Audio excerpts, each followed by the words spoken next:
Well, hello. Welcome back to Choosing to Live. I hope you had a great summer. I sure did. I had a busy summer, a lot of fun with family, and um, we just had a great time.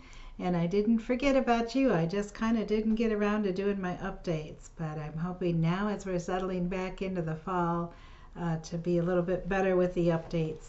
And I did start a keto class at my church at Revival Chapel in New Trenton, Indiana. And we meet on Tuesday nights, and there were some people who wanted to come who were not available. They have other commitments on Tuesday nights. So I've been giving them the material, but it probably doesn't make a lot of sense. Sometimes my notes are just bullet points. So the purpose of this video series, I'm going to make a little video series. So hopefully just make little snippets. You know, the first night I think I have broken up into 4 or 5 videos. So I'll go a little more in depth than what I was able to do in the class and just do a little piece at a time for you. So this is really geared toward the people who wanted to come to that class at Revival Chapel and could not come, but it also might be beneficial to others who want to know how to get started on a ketogenic diet. So if you've seen my channel, I do have an introductory video out there that talks a little bit about my journey, so I won't go too much into that into this video. But this first page, they sure enjoyed, because of course they know my husband too. They did not know that he also was metabolically unhealthy. This says 9 years ago. It actually was 10 years ago, and we were on a vacation that we actually had to cut short.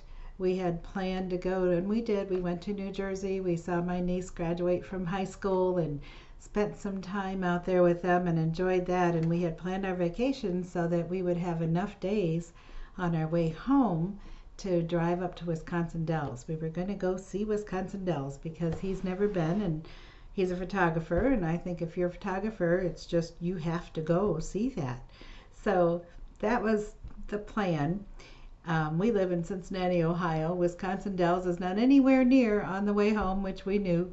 So the plan was to come across Pennsylvania and stay in Youngstown, the northeast corner of the state, for a night, and then trek on up to Wisconsin and have our fun up there. Well, by the time we got to Youngstown, after spending time with family and everything, and then in Youngstown, we just kind of looked at each other that night and went, oh my gosh, or, you know, would you rather just go home and sit in the chair for a few days before we have to go back to work?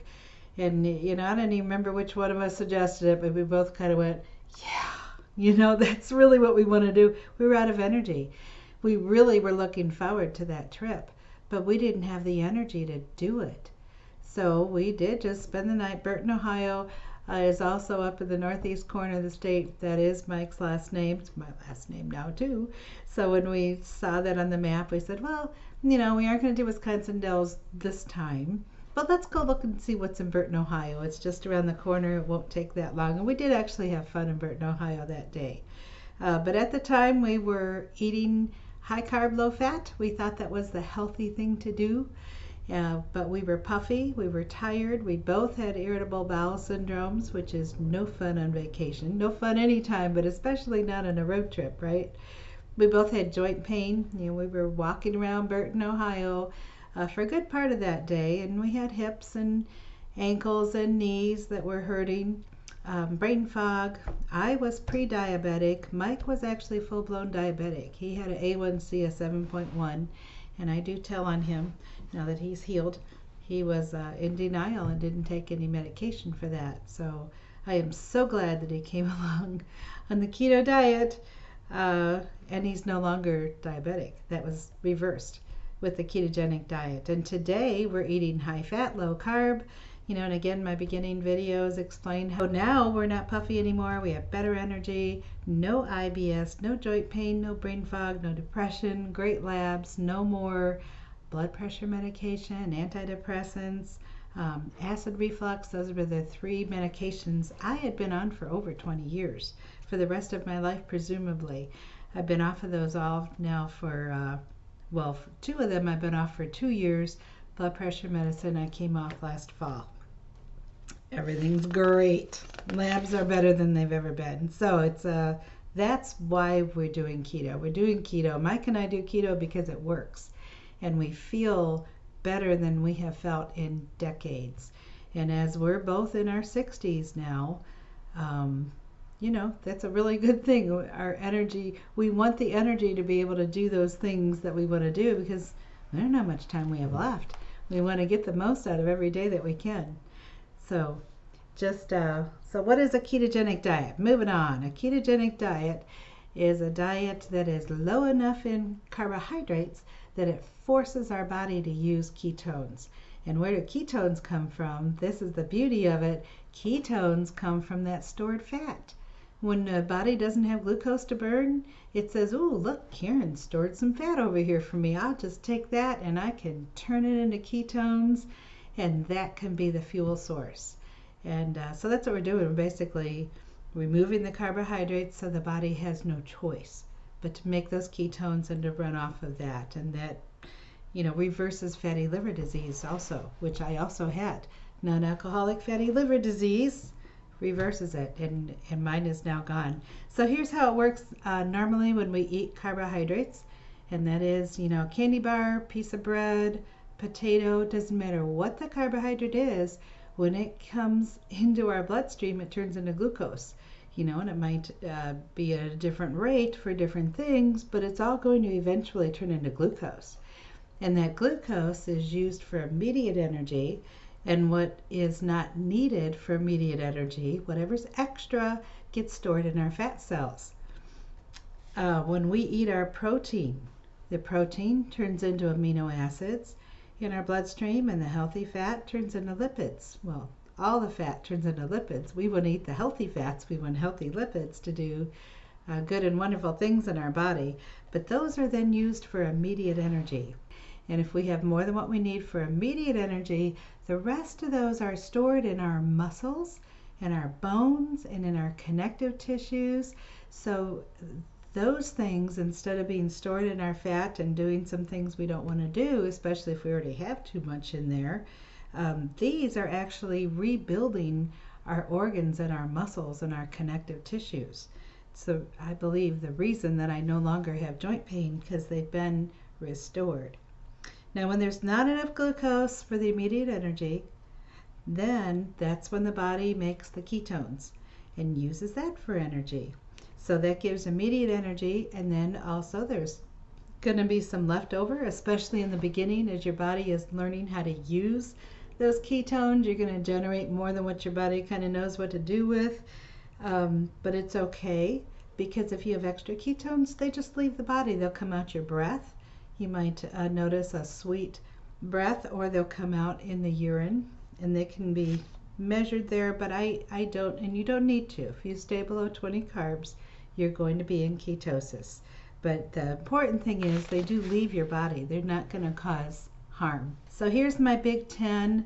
This is the basic overview of how it goes, and of course I'll get into more detail, but the Big 10 is we're going to count carbohydrates, not calories.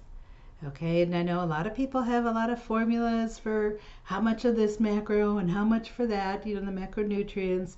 Like, just focus on the one thing when you're starting: carbohydrates. You want your carbohydrates to be lower today than they were yesterday, lower the next day than they were the day before, until you can get down to where you're consistently below 20 carbs a day. And when you're below 20 carbs a day, wonderful things are going to start to happen as your body starts to make those ketones. And then, that first week, 3, 4, 5 days, some people take a little longer, but then your body will get really good at using those ketones, and you get a burst of energy. You'll notice inflammation is gone. It's a wonderful thing, worth trying out. But you're going to count carbohydrates, ignore your calories. Even if they look ridiculously high, don't freak out about it. You eat as much as you want. If you're hungry, you eat. Don't worry about the calories. You can eat as much meat and eggs and animal fat as you want. Okay, my husband, Mike, he'll eat 4 eggs every morning. When I started, I'd eat a pound of bacon just about every night. That was a snack. I don't do that now because I'm not hungry enough for that now. But if that's what you need to do to get started, you do that. You eat as much meat, eggs, and animal fat as you want. All right, drink water when you're thirsty. We're not going to force water. We're not going to force feed. If you're not hungry, you don't eat. And it might seem a little odd because if you're going to go out and get a great big old ribeye steak, a 1 pound ribeye steak, and put some garlic butter on top of that, and if you're going to eat that, then, and I can sometimes eat that whole thing, you're not going to be hungry again for 20 or 24 hours. And don't worry about it. When you're hungry again, eat. Don't worry that it's noon and, oh my gosh, I usually have lunch, or I usually have breakfast at 7 o'clock or whatever. Wait till you're hungry and understand that if you ate a big hunk of meat, and especially if you, garlic butter, it's a good thing. Put some fat with it, you're not going to be hungry for a while. So you need to pay attention to that. Use as much salt as you want. We were told to go low salt. We actually do need salt. And when you lower your carbs, you're not retaining as much salt as you were when you had the carbs. So you actually are going to need a little more salt during the day, probably.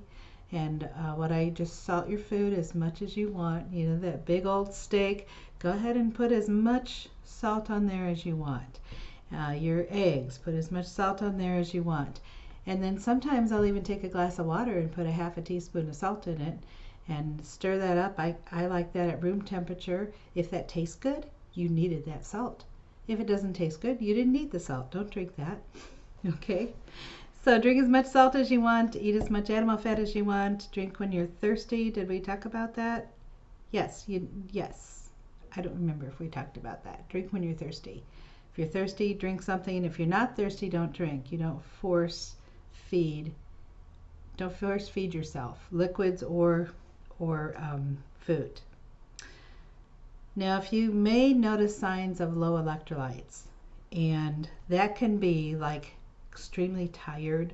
You might get leg cramps. A lot of people will get leg cramps at night. If they have low electrolytes, they might get a headache or some lightheadedness, and that could be low electrolytes. And what I do if I don't have electrolytes available, and I don't always, then I do a half a teaspoon of salt in a glass of water. Stir that up, drink it. You'll be amazed at what that does. Or you can drink pickle juice, or there are electrolytes that you can buy. If you buy them at the grocery store, you want to make sure to look at the carb count. You want the 0 carbs, right, or as close to 0 as you can get. If you're on medication to manage glucose, you need to monitor your glucose very carefully. So say you're taking insulin, your need for insulin, once you start to lower your carbohydrates, even before you get down to 20. If you started at 300 carbohydrates a day and you lower that to 200 carbohydrates the next day, you're probably going to need a little less insulin that next day. So as you lower your carbohydrates, you need to be monitoring your glucose very carefully so you don't overdose your insulin. Okay, you'll be surprised how quickly your need for insulin will be reduced. All right, and it can take a while before it actually goes away, but it will be reduced. So monitor that carefully. If you're on medication to manage blood pressure, also you could get dizzy if your blood pressure goes low, and it could in the very beginning. It's not just the weight loss that does it, it's that inflammation that you're going to lose. As soon as you have, say, 3 to 5 days of less than 20 total carbs a day, then your body is going to greatly reduce the inflammation, and that usually does have some effect on your blood pressure if your blood pressure has been high. So you may need to monitor that very carefully, especially if you're dizzy. Make sure that you're not overdosing then for your blood pressure. You don't want your blood pressure to be too low. You don't want your glucose to be too low, right? So monitor those if you're on medications. Talk to your doctor about what to do if you're noticing that that's going down. Your need for those medications are going down. You want to work with your doctor who prescribed those to you, right, to make sure he knows exactly what you're on and what those do, so he'll know the right way to dial those down as needed. Don't change any of your medications. Don't change any of your supplements or your activity level. Pretty much if you're just starting keto, Your number one goal is to get below 20 carbs a day as quickly as possible. Just focus on that one thing, and you'll hear a lot of other things that we should be doing. Like, just focus on that one thing, because that's the most important thing. And once you get down to your 20 total carbs a day, then you can start looking at other things. But for now, don't change those other things. And then if you start having bathroom emergencies, if you're used to eating low fat and all of a sudden you're eating a pound of bacon at night, and you're having the steak with the butter and, you full fat cheese, right? And heavy whipping cream, some things that your body's not used to, you're going to have some bathroom emergencies. And that is pretty unpleasant, right? So if that happens, just know that first of all, it's normal when you increase your fat quickly, so you can just back off the fat, and hopefully you're tracking what you're eating as you're starting this, so you'll know what you ate, and then you'll know what the result was, so you'll know, okay, we need to back this up, and you can build it up slowly. Okay, your body will get used to it, but you may need to build up slowly. So I just have one more page for us here today. It's like, okay, those were kind of the guidelines, so what are you going to eat? And I will have more in the next couple videos about what to eat to give you more ideas. This was a one page that I made for my mother. She wanted to lose 15 pounds, and she lives 7 hours away, right? And I needed to do it, walk through it over the phone, and I pretty much told her, but I wanted to give her something she could look at. So I created this for her, and this seemed to work for her. So what's in the green box, that's the very best thing you can eat. Eat as much of that as you want. What's in green is go, go, go. Eat whatever you want, as much as you want, whenever you want. What's in the yellow box is still pretty good. You can eat what's in that yellow box up to 20 carbs a day and be in ketosis. What's in the blue box is probably going to throw you over 20 carbs a day, but you may not want to go to 20 carbs a day right away. If you're eating 300 carbs a day right now, maybe your first goal might be, well, let's do 200 carbs a day. Your next goal might be, okay, once I can do 200 pretty consistently, let's go to 100, and let's go to 50. Then 50 to 20 actually is pretty easy. But you may want to gradually bring them down, and that's okay. So these less good things are good ways to get those extra carbs if you're dialing it down slowly. And those would be your whole foods, anything from your garden, basically. Any one ingredient food is what those are. What's good, what you can do the 20 carbs a day or less of, is full fat dairy. Don't eat that low fat dairy stuff. You want your full fat cheese, heavy whipping cream, full fat sour cream, cottage cheese, all those good things. And you can see the carb counts on the carton at the store. Just look at those. Low carbohydrate vegetables. You do not have to eat vegetables, which I thought was a wonderful thing. I've never been a big vegetable person, but you certainly can. Low carb vegetables, all the leafy green vegetables are low carb. Everything in the cabbage family is low carb. Your Brussels sprouts, asparagus, broccoli, cauliflower, cabbage, and some mushrooms, onions, bell peppers. We certainly eat all those. Cucumbers, those are good crunchy little snacks. And then berries, all your berries are low in carbs. They have some, so you need to count them, but they have them. And then condiments, any condiments that you want. Again, just count the carbs in them. And then the best, I didn't want to graze over that green box, it's basically any kind of meat and any kind of fat, animal fat. Or what I didn't put in here is coconut oil or olive oil, if you know your olive oil is clean and it's not cut with vegetable oils. So I listed all the kinds of meat just to help you think about, because it's a different way of thinking of eating, right? So, beef, butter, bacon, and eggs is what a lot of people say. Eat as many eggs as you want. Eat as many hamburgers as you want. Eat as many bacon cheeseburgers as you want, okay? So that's to get you started. Go ahead and look those over, and in the next video we'll get a little more into detail about what to eat and how to count those carbs. So that's just to get you started. What is the ketogenic diet? I do have videos linked at the end of this one. There's one from Dr. Ken Berry where he talks about how to get started with keto. Another one from Bill Knott, who started keto. He actually, I think he did mostly carnivore this past year. He lost 260 pounds, got his life back. He got down to 400 pounds and got down to 400 pounds, got his life back in 1 year. So very inspirational, both of them, very helpful. I hope that you will take a look at those, and I hope that this was enough to at least give you an idea of where we're going with this ketogenic diet and a basic overview idea of how to get started.